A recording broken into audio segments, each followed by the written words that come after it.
नायकपुर शहर में सविता नाम की औरत रहती थी। सविता का पति हमेशा बीमार रहता था, जिससे घर की सारी जिम्मेदारी सविता पर रहती थी और वह घर घर जाकर झाड़ू पोछा करने का काम करती थी। एक दिन की बात है, सविता किसी के घर पर काम कर रही थी। तभी सविता की मालकिन उससे आकर कहती है, सविता देखो, तुमने इतने दिन मेरे यहाँ काम किया है, लेकिन अब मुझे तुम्हारी जरूरत नहीं है। तुम कल से मेरे यहाँ मत आना। ये लो तुम्हारी इस महीने की पगार। यह सुनकर सविता अपनी मालकिन से कहती है, पर दीदी, इस तरह से काम से निकाल दोगी तो मैं कहाँ जाऊंगी? आपको तो पता है कि मेरे पति हमेशा बीमार रहते हैं, उनकी दवा का खर्चा भी है। मैं कहाँ से पैसे लेकर आऊंगी? दीदी, मुझे काम से मत निकालो। मुझे कुछ नहीं पता। अब मुझे तुम्हारी जरूरत नहीं है सविता, और मेरी बहू भी आने वाली है, तो सारा काम वह खुद ही कर लेगी। इसलिए अब तुम कल से मत आना। यह कहकर मालकिन वहाँ से चली जाती है। सविता भी अपने पैसे लेकर रास्ते से जा रही थी। तभी कुछ चोर रास्ते में उसके पैसे छीनकर भाग जाते हैं। तभी सविता कहती है, रुको, अरे रुको चोर, चोर, अरे रुको, मेरी मेहनत की कमाई मुझे वापस दे दो। भगवान के लिए रुक जाओ। मेरे पैसे, मेरे पैसे, मेरी गाड़ी कमाई के पैसे।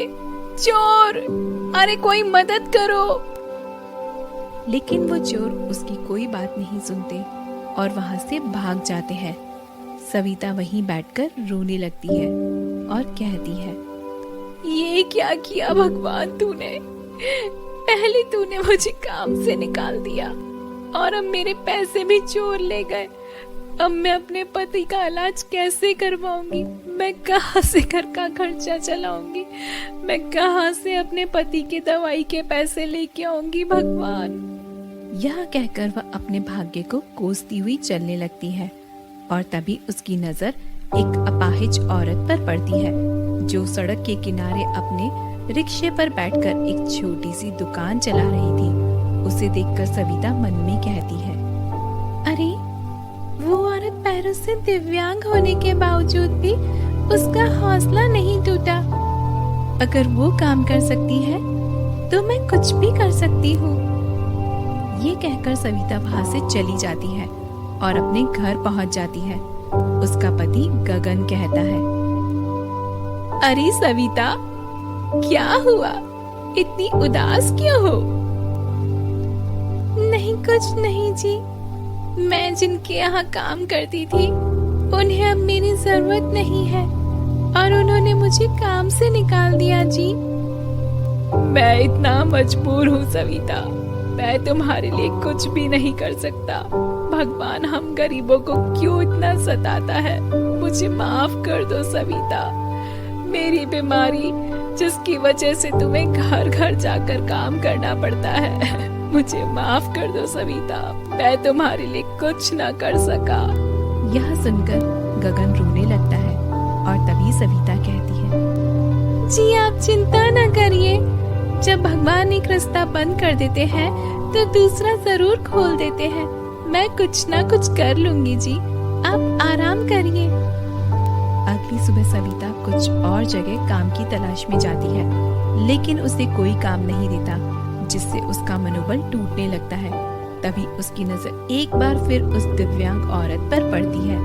सविता उसके पास जाती है और कहती है, दीदी, आप पैरों से दिव्यांग हैं, फिर भी ये छोटी सी दुकान कैसे चला लेती है?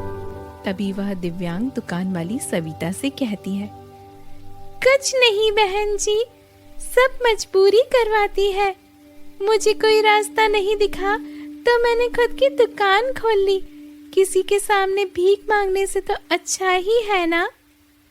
सविता उसकी बात सुनती है और मन ही मन सोच लेती है कि अब वो भी अपने पैरों पर खड़ी होकर दिखाएगी और किसी के आगे हाथ नहीं फैलाएगी।